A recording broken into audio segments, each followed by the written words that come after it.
அண்ணாமலை முத்துக்கிட்ட கேக்குறாரு, கிறிஷ் எங்கடா?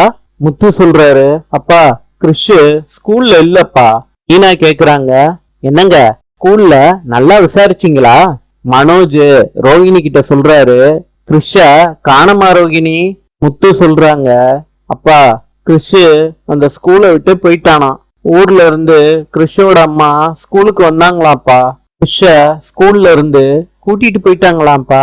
இத கேட்ட மீனா சொல்றாங்க, கிறிஷோட அம்மா இங்கதான் இருந்திருக்கணும். முத்துக்கிட்ட சொல்றாங்க மீனா, கிறிஷ் விஷயத்துல ஏதோ மர்மம் இருக்கு, நமக்கு அது தெரியக்கூடாதுன்னு யாரோ நினைக்கிறாங்க அப்படின்னு தோணுதுங்க. முத்து சொல்றாரு மீனா கிட்ட, அந்த பொண்ணு யாருன்னு நம்ம தெரிஞ்சுக்கணும். மீனாவும் முத்துவும் பேசிக்கிட்டு இருக்கத ரோகிணி கேட்டுடுறாங்க. ஷாக்காவும் ஆயிடுறாங்க. நாளை சந்திப்போம்.